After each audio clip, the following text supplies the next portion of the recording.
I'm Amir, and I'm from the Institute this year, and I'm going to speak about some work with Pavel and Avi. So the main thing I want to convey is some high-level points of view, and the slides do not contain any proof. If you want to see it, I can do my best on the board, but the plan is to give like a high-level view with like three different parts. So the rough outline will be, we'll start with the introduction for algebraic complexity, some motivations. Then we'll discuss the phenomena of completeness for arithmetic circuits, and we'll see how universal trees come into this question. And then we'll discuss two lower bounds for arithmetic circuits. One will be conditional, and one will be unconditional. So this is the outline. So let's start with algebraic complexity. So as a rough high-level motivation, we have these four algebraic problems. We have the first Fourier transform. We multiply two matrices, and the determinant and the permanent. And these problems are computational problems, but of algebraic nature. And the question we, in general, want to ask is, for every one of these specific problems, what is the best way we can compute them? So this is the sort of questions we want to address, and the model of computation we will argue about is the model of arithmetic circuits. So the objects we will consider in our computational world will be polynomials. So this means that f is a field, like the real numbers, and there are n variables. And polynomials are just formal expressions where you multiply variables and sum them together. And two polynomials are equal if you write them in the monomial representation, then the coefficients are the same. But two polynomials are not necessarily equal if they compute the same function. So we are interested in formal equality of polynomials in this model. And what is the model of computation? So it's the standard model of arithmetic circuits, which just represent a way to start with variables and field elements and compose what we know already using the operations plus and times, the field operations. So this is like the most natural way to represent the computation of a polynomial. Every node in this circuit computes a polynomial. So input gates compute the polynomial they are labeled by. And this gate, for example, computes x1 plus x2. And this gate computes this polynomial. And the complexity of a certain polynomial is the size of the smallest circuit that computes it.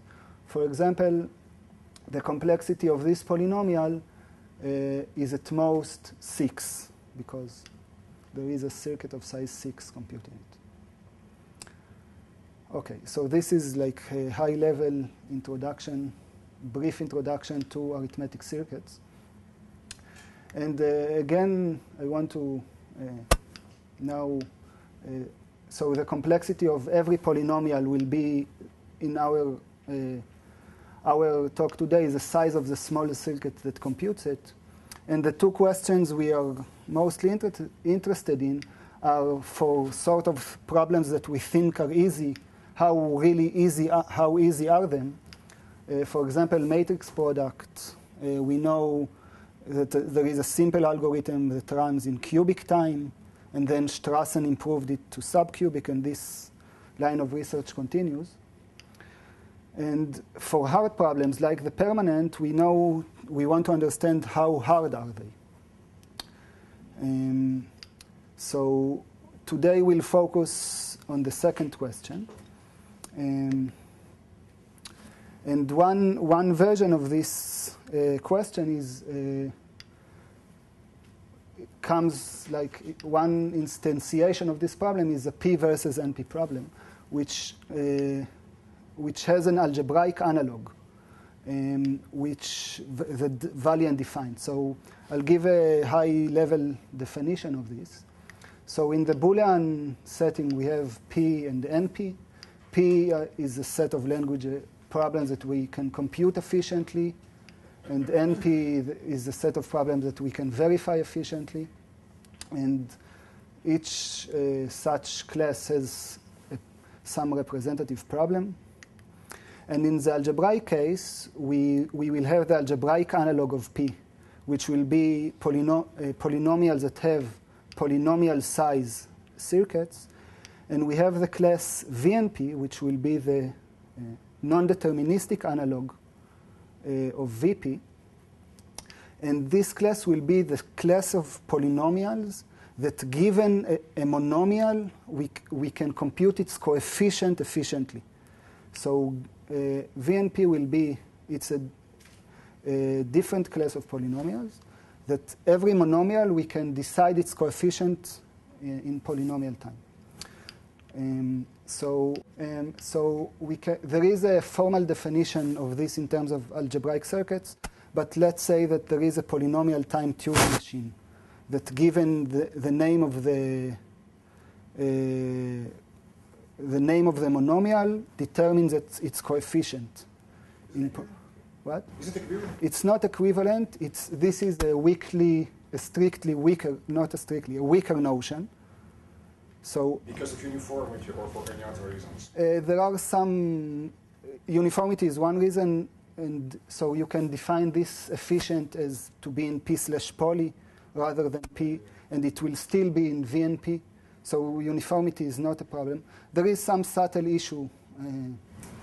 Also, the other question I have also is, when you said earlier, like, if I have this polynomial determinant, and you want us to ask, does VNP equal VP? Do you need to so according to what you said before, you need to actually come up with exactly the same polynomial and not just an equivalent one? Yes. So equivalent in the sense of functions, equivalence in the sense of functions, we do not care about this. So we do not want to compute a polynomial that is equivalent to the permanent as a function. We want to compute the exact polynomial. So, for example, if we look on Boolean values, and we have these two polynomials that compute the same function, but when in the arithmetic case, we want to compute this polynomial and not this polynomial. So this actually makes... So if you change the coordinates by polynomial time change of basis, then that class is not invariant. I'm not sure that I understood. Like if you change the polynomial time change of coordinates, so the coefficients which are polynomial time computable in one system need not be polynomial time system. In this definition, I think you're right. In the general definition. So it's not a well-defined complexity class, really. So it's a well-defined complexity class of polynomials. You can... No, like P and NP have some robustness property which change the coordinates. So yeah, I don't want to define it formally because I think it's just confusing to write the... Okay, so I think it's better not to write it formally. So I can also write it formally. So VP will be polynomials that has polynomial circuit, degree, and number of variables. This is... What's n then? n is the name. So just the name of this polynomial. But n isn't a parameter that corresponds to anything else. So the number of variables in f, the degree of f, and its circuit size is polynomial in n. Just index. Yeah, it's index, yes. And VNP is a polynomial f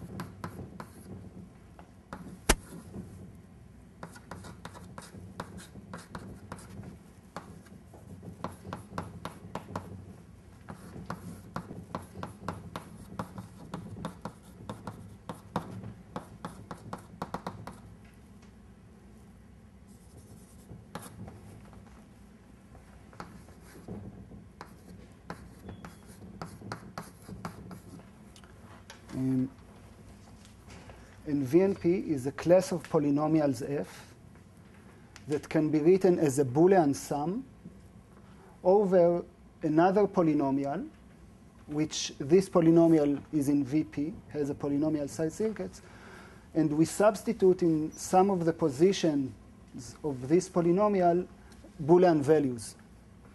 So this is a formal definition, and I think that it's better just to think about this definition.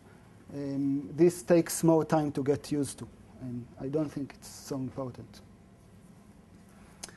Okay, so let's, I prefer to think about this definition. Okay, so what are these determinant permanent? So a determinant is, as a formal polynomial, it takes n squared variables as input that are in a matrix, and it computes, it's this formal polynomial, and it has a lot of nice properties in terms of linear algebra. For example, we can compute this polynomial that has n factorial monomials in n squared time using Gaussian elimination. On the other hand, the permanent is almost the same polynomial except of this sign, and we do not know how to compute the permanent efficiently. However, we do know that given a monomial, we can decide if its coefficient, decide its coefficient in the permanent. So we need to check that the monomial has this form. It's an easy verification procedure. And this means that the permanent is in VNP. And so this will be sort of our easy problem, and this will be our hard problem in this talk.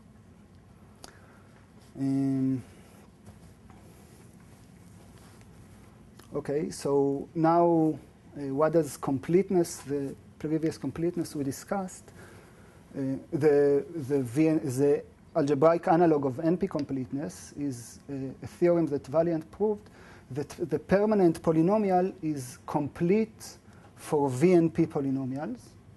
And in what sense is complete? So we need to define reductions in order to define completeness. So a polynomial f is reducible to a polynomial g if f can be written as a projection of g. So instead of every variable in g, we write either a field element or some variable in x. So this means that f is reduced to g. In particular, if g has a small circuit, then so do f. And what Valiant proved, that every polynomial in VNP can be reduced to a computation of a permanent of a polynomial size matrix. So if we want to compute any polynomial, we just know that we can determine its coefficient efficiently. We can embed it in a very simple way inside a permanent. So this is Valiant's completeness theorem. And now the question of the algebraic analog of VP versus VNP is is the question, does this permanent have polynomial size circuits? So why is this the right analog instead of the one where you just want to write an equivalent function? Again? Why would this be the right analog versus the one where you just want to come up with something equivalent to the permanent? I'm not, I don't. I mean, when we want to say I want to solve satisfiability, I'm not restricting myself to looking for something that captures the exact same structure of satisfiability. I'm looking for whether or not there's a solution. Could use a completely different process. Here, you're actually requiring yourself to create the exact same structure for this permanent. And it seems to be a much stronger restriction. So you are referring to this reduction? No, I'm referring to I'm not, yeah. earlier that you're not allowing me to create a function equivalent to a permanent. You're requiring me to create a function that looks identical to the permanent. Okay, so okay. Why So one way to think about, so I now understand at least what you're saying, is that these type of problems are of algebraic nature. So the sort of natural way to compute them is by summing things and multiplying things.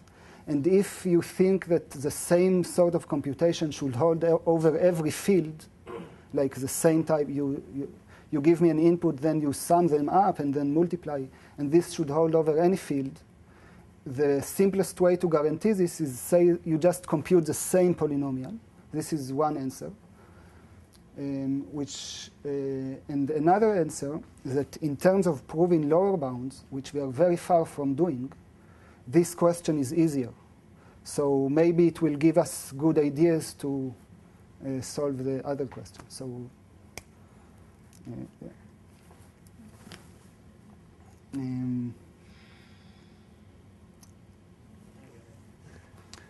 Okay, so and one way to try to solve this problem was suggested by Ketan in this geometric complexity theory approach for solving this problem. But I don't want to discuss it so much today. Probably you know more than I do. We had a talk last week, actually. We had a talk last week about this. So, yeah. I want to go in a little bit different approach, maybe to make the problem easier, maybe in a meaningful way. It's yours to judge. So we want to try to solve this problem, and to show this, we must prove a super polynomial circuit lower bounds. And currently, the best lower bound we know how to prove is slightly superlinear. This is the best thing we know how to prove. And it was from the 70s and beginning of the 80s, the Strassen and Bauernstrassen proofs. So we are very far from doing it for a lot of time, for a long time.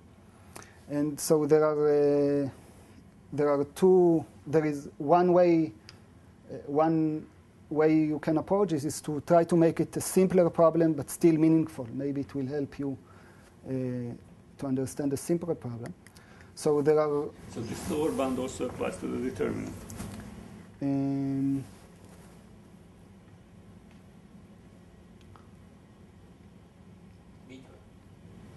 log n. Well, what is n? Number of variables or the size of the matrix? So I don't think that we know this. Oh. No, it's so, the size of the input. Yeah, so it's n squared log n. I don't think that we know. It's a proof that makes a distinction between determinant and permanent. So the proof, the polynomial here is actually not the permanent. It's a very simple polynomial. Let's say it's this polynomial. Oh, I see.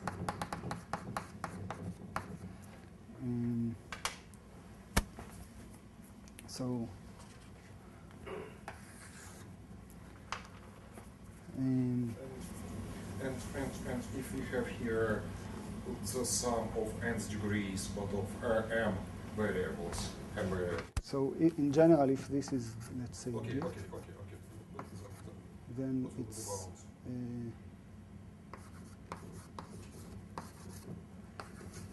the correct bound.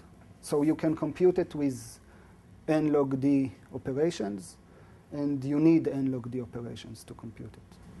Then it makes it plausible that it can be extended to the determinant, right?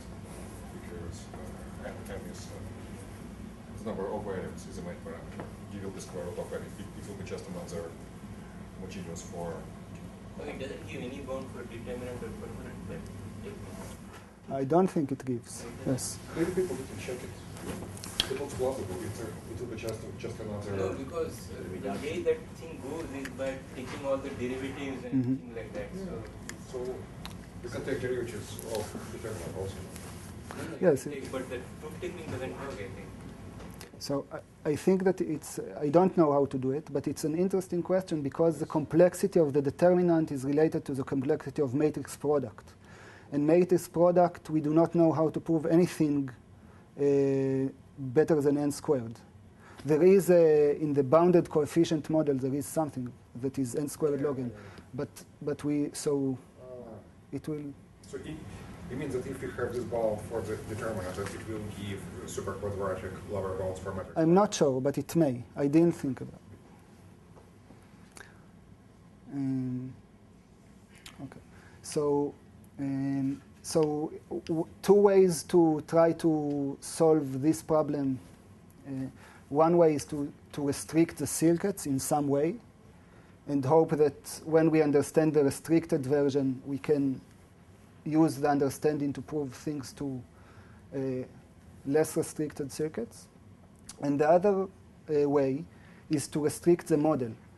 And in what sense do I mean by restricting the model? This is related to the question that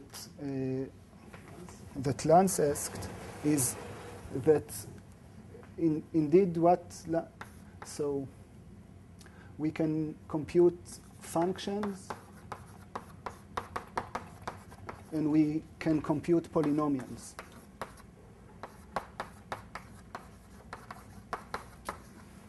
And proving lower bounds for polynomials is easier than proving lower bounds for functions in the sense that a lower bound for a function proves a lower bound for many polynomials, but a lower bound for a polynomial does not prove a lower bound for a function. So moving from here to here already makes our problem easier, maybe in a sensible way. So I want to try to do the same step, but to make the problem about polynomials even easier. So how do we do this? So we have this transformation. Yes, this is from. We have this transformation from functions to polynomials, where in this transformation we remove this relation that holds for Boolean variables. So this gives us this step. And now we can try to do the same thing. We can try to remove the commutativity relation and get the class of non-commutative polynomials and try to argue in this world.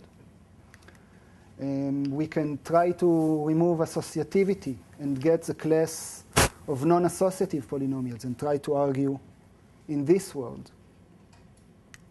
And we can take all of them out and try to argue in this world.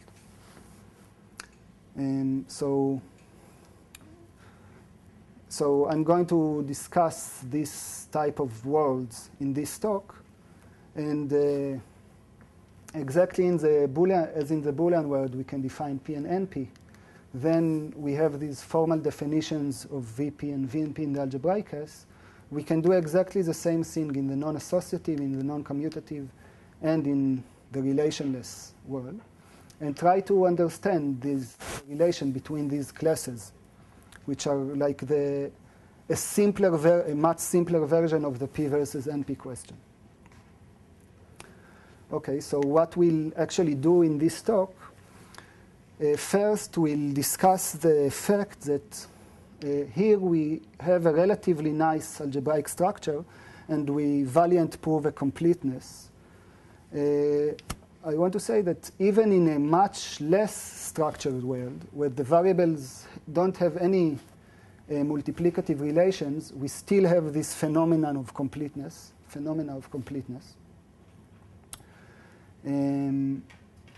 So this will be the first part. I want to say that even in a very, very restricted world, we have some computational structure. The other thing I want to argue and hopefully convey you, yes? In all these worlds, do you still have distributivity? So there is all the conditions with respect to addition hold. Even you can do it even inside, right? You can do it. Which means that I have a complicated term, and somewhere inside this term I have v plus w. Yes. You can take it out. Regardless, yes. Even if it is well inside. Right? Yes, you can take it one by one. Like, it's enough to do it once, then you can take it. So that's not an extra condition. Yes.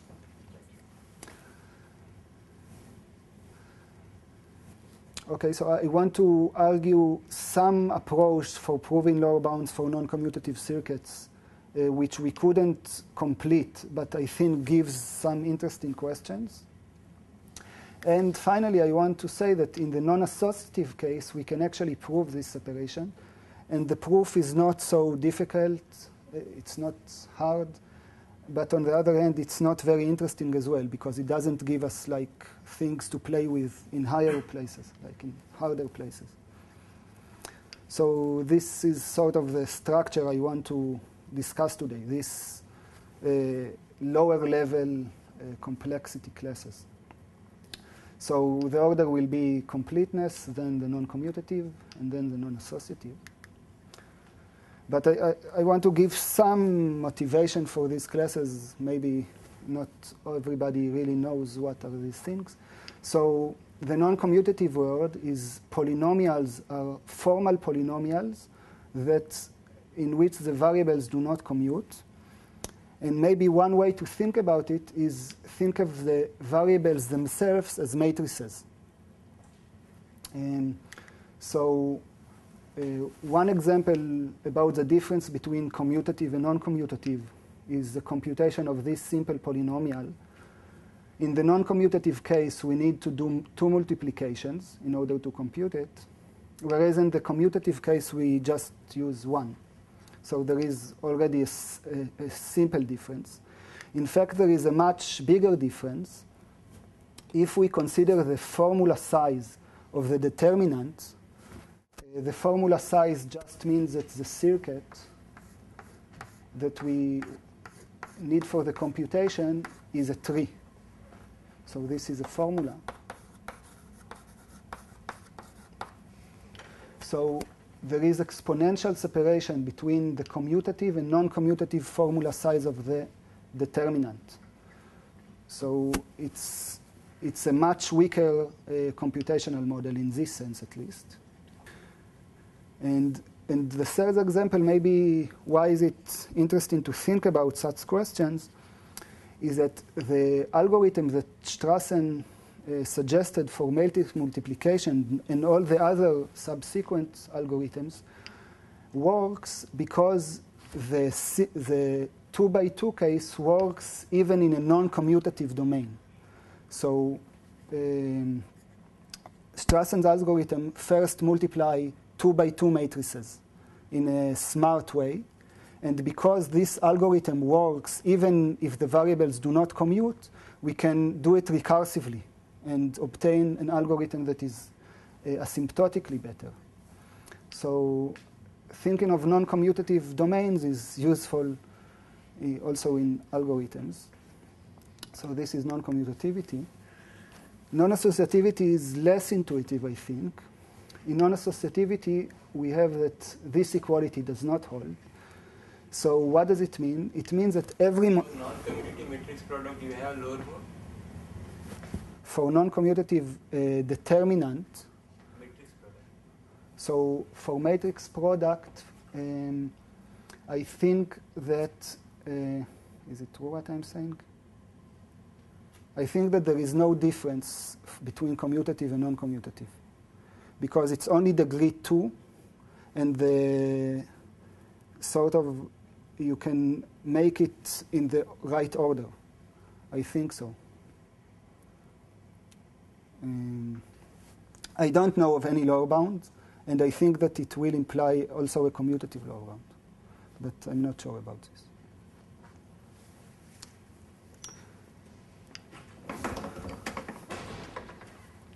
In the non-associative case, every monomial comes with a binary tree, which tells us how did we construct this monomial.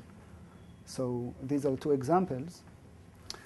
And some example of a non-associative domain, maybe for some of you it's natural, some of you it's not, is Lie algebras, which is, say, a matrix algebra. It's a geometric object, where the product of matrices is defined in this way.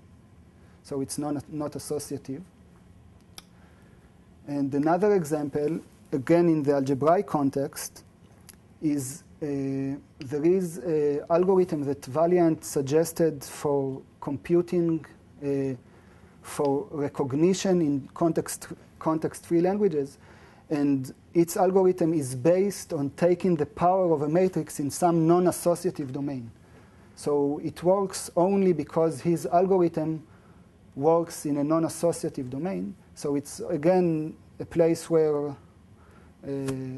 non-associativity comes into algorithms.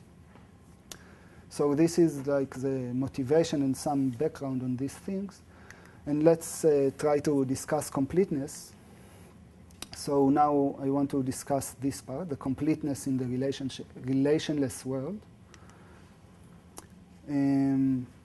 So the relationless world is polynomials that are either neither commutative nor associative. And what we can show is that even in this very restricted computational world, the permanent is complete for this class. And what does this mean again? Before this. So in particular, this implies this relationless world is the least powerful model.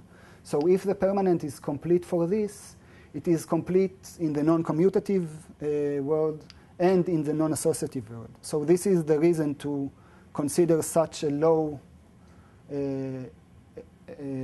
complexity, like a very not structured domain, because for such a statement, it's the strongest statement that we can have.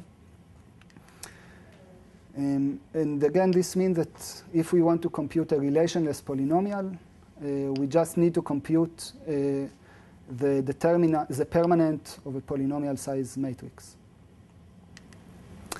How do you find the permanence? How do you arrange? So this is exactly what I'm going to do now. So indeed, we need to define the permanent in some way, and I will do it in a few slides, but I will want to give some point before that. So in this relationless world, monomials come with the binary trees that represent them. And this completeness thing tells us that there is one polynomial, namely this permanent, that contains in it all binary trees in some sense. So this leads us to the definition of a universal tree. So we'll use this, I will define this object, and we'll use this to define the permanent. But first I want to define what is a universal tree. So a universal, what is a tree? For us, a tree will be rooted. There is a special root, and it's directed. So every node in the tree has a left child as a right child. And it's binary for us, although it's not very important. And what is a subtree of a tree? It's just what it means. This tree is a subtree of this tree because we can put it here and get a copy of it in the big tree. So this is, I won't define it formally, but a subtree is just a copy inside, a copy inside. And we say that a tree U is n subtree universal if every tree of size n is a subtree of U. So we want to find some tree, U, which contain all of trees of size n in it.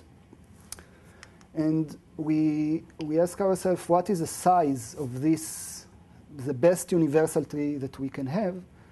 And the answer for this question was asked before, and it's super polynomial. It's n to the power of log n. And this is bad news for us, because we want an efficient universal tree. But we have one more thing we can play with. So we can use minors. So a minor is also a very simple operation. So if we have a tree and we can choose some edges and collapse them and get another tree, then this tree is called a minor of this tree. And again, we can define an n-minor universal tree, which is a tree that every tree of size n is a minor of it. So, for example, this tree is not a minor of is not a subtree of this tree, but it is a minor of this tree. So this question, the size of the smallest n-minor universal is smaller. And indeed, we can show that there is an n-minor universal tree of size n to the 4. This n-minor universal tree will help us define the permanent. I will do it in a slide, but before I'll define the permanent using this n-minor universal tree, I want to sketch the construction of this, which is pretty simple. So how we construct this tree? By induction. This means that at the end we'll have a fractal structure. So to define U of n, we first take this simple tree, which is sort of a path of length n. And here we put the universal tree with respect to 1, and here as well. And here we put 2, and here 2, and here 4. And we continue like this, 2, 2, 4, 4, 8, 8, until roughly we reach n over 2.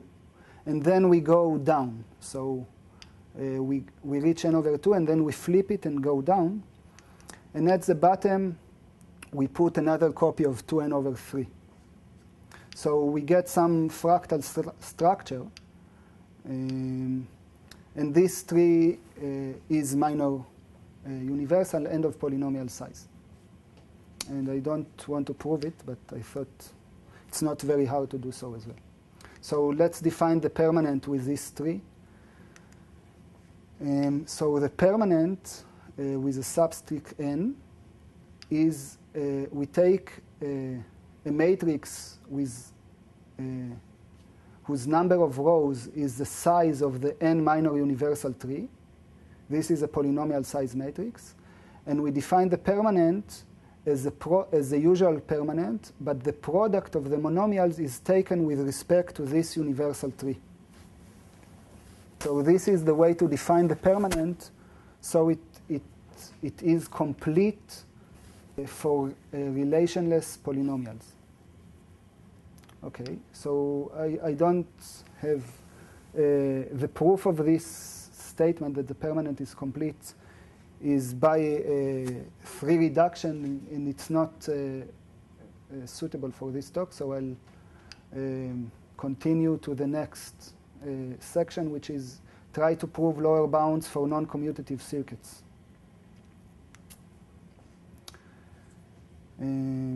Okay, so we try to prove lower bounds for non-commutative circuits, but we don't succeed. We can just show a reduction. Some mathematical problem implies a lower bound. Okay, so again, we have non-commutative polynomials, and we want to prove lower bounds for its size, and we reduce it to a classical, sort of a classical problem in mathematics. I want to first introduce this problem, which will be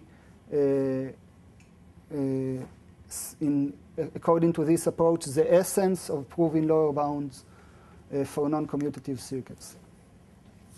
So what is the sum of squares problem? So we have this simple equality which holds in many domains. For example, it holds for a product of real numbers. We have this equality. This is a pretty simple equality. We also have this equality for complex numbers. So if x is a complex number and y is a complex number, then this equality translates to this equality over the real numbers. So this is the norm of x, this is the norm of y, and this is the norm of x times y. So it translates to a bit more complicated equality for real products. It turns out that such an equality also holds with 4 x's and 4 y's. And this is related to the quaternions algebra, which was discovered by Euler when he tried to study some number theoretic questions. And later, a generalization from 4 to 8 was suggested by Graves, who told it to Hamilton, and later independently by Cayley. We have a similar equality, which is a bit more complicated for 8 x's and y's. And now we ask ourselves, can we continue? So we have 1, 2, 4, and 8. And can we write here 16 and state something? And then Hurwitz, about 50 years later, proved that this sequence stops here. We cannot continue this doubling procedure. So what is Hurwitz's theorem more formally? So if we denote by S of n the minimal k for which we can have this equality, where every zi is a bilinear form in x and y, as was in the previous case, then what we saw before is that S of 1 is equal to 1, that S of 2 is equal to 2 because of this equality. You see that this is bilinear form in x and y, and this is a bilinear form in x and y. We also said that S4 is equal to 4 because of quaternions, and that S8 is equal to 8 because of octonions. And then Hurwitz proved that this equality holds only in these cases. In every other case, Sn is bigger than n. Okay, so this is the sum of squares problem, and how is it related to non-commutative computation? So in order to relate it, we can first argue that this definition is reasonable over any field. So we just ask these zi's to be bilinear forms. And then this is just a question about commutative degree 4 polynomials. And the simple bounds we can have is that S of n is always at least n. It's simple to see that S of n is less than n squared, because if we open the brackets, we have n squared monomials. And in fact, we can do something a little bit better, which is not very simple to state. So these are the best bounds we know on general Sn. And what we can show is that if we can prove a superlinear lower bound on this Sn, and n to the 1 plus epsilon lower bound, then the permanent requires exponential size non-commutative circuits.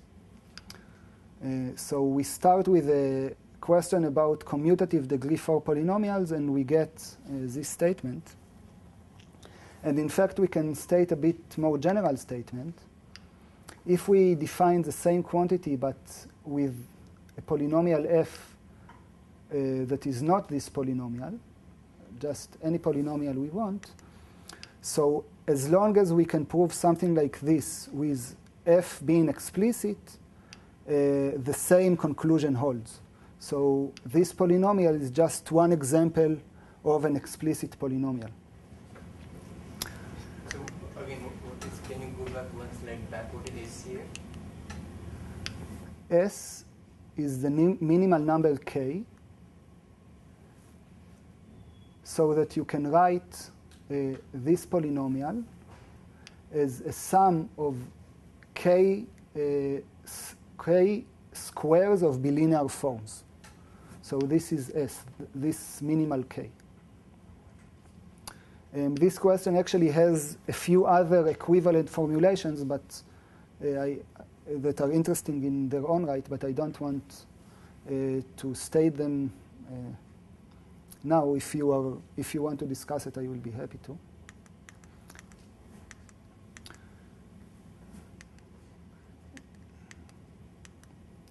And so we cannot prove such a strong statement. Note that here we need the complex numbers rather than real numbers to prove this. So non-commutative lower bound is known for parameter, no? The circuit size, we don't know anything. For permanent? We know formula size. We do not know anything for circuit size. For formula, it's known. For Yes, non-commutative. yes, yes. And we can prove things that are similar to this, but not strong enough to imply this. First, we can prove that over R, there is an explicit polynomial with almost the best things that we can write here. So instead of 1 plus epsilon, it's actually 2. So this is one statement. And the other statement is over Z, we can prove a slightly superlinear lower bound. And this type of lower bound was, so SZ of n was considered in many, in like, I don't know, 15 papers before, and it was considered for 16, and then for 32. And the analysis they use is, so for example, they know that SZ of 32, SZ of 16 is 32. So for 16, it doubles. But they do not know what is SR of 16, for example. They know, okay, we know. So this is what we can prove so far. It's a restricted version of this statement, but in some, it implies maybe that we can maybe prove something like this, which will give us something like this. So this is the direction for proving non-commutative lower bounds. And finally, I just want to state the non-associative statement, which is this statement. So the non-associative, we again, What is the proof of that group? the reduction No, the final thing. of this theorem. No, for non-commutative previous slide. This? No, that for Z, whatever you stated.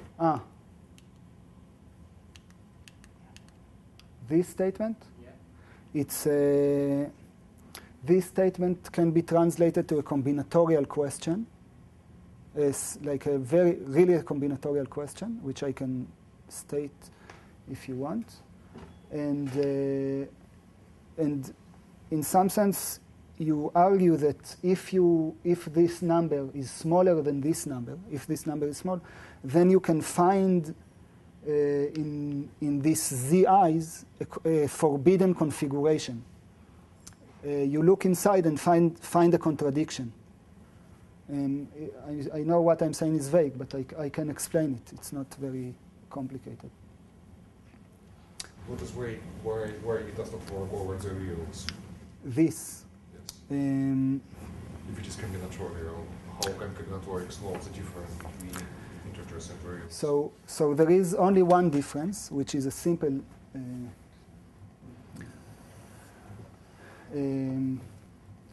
it's a simple thing, but if you have some vector in Zn, which is a unit vector, this implies that its entries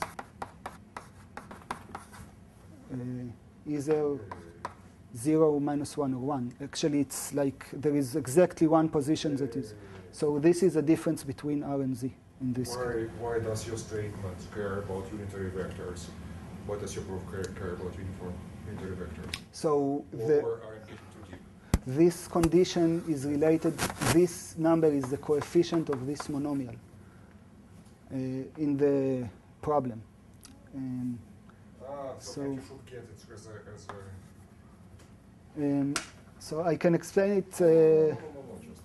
So this is a difference between real numbers and integers, this simple fact. I think it's good enough.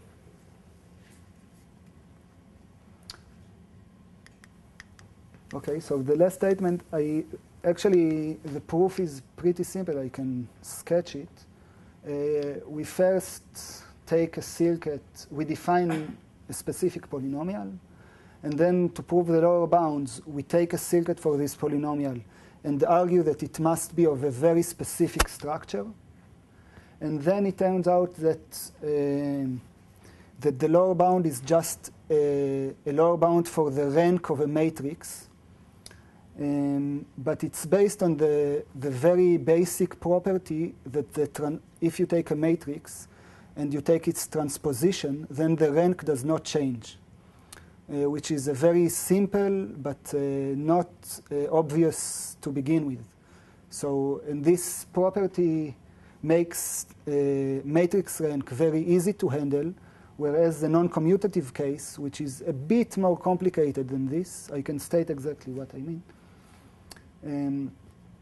So this is like the simplest version of the question of the VP versus VNP, and this is reducible to a matrix rank question. The non-commutative case is reducible to something that is almost a matrix rank question, but this almost makes it inaccessible for us so far. And the general question, according to this view, translates to even a more complicated matrix rank question. So there are like 3 steps towards, according to this approach, towards resolving this question, and this is really the simplest one in a very formal way. I can state this if we have time and you're interested. And just one connection. So this seems like something that breaks the natural proof, but it does not contradict anything that we know. It just means that in this very restricted world, we do not expect any pseudo-random functions to exist.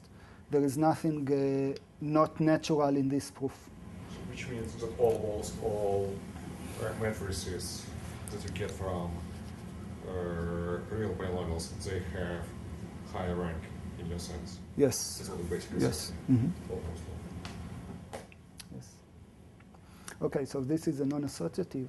And just I want to conclude by sort of repeating what I said. So we saw this, we start with functions, and we saw this path until we got a very unstructured complexity class. We argue that even in this highly non-structured class, there is a notion of completeness. Then we tried to prove lower bounds for this, but we couldn't. We reduced it to some other problem, which may be so this problem is strictly harder because solving this will imply this, but it may be more accessible nevertheless. And then if we try to do the same type of reduction here, we actually can prove a lower bound. Okay, and this is it. Thank you.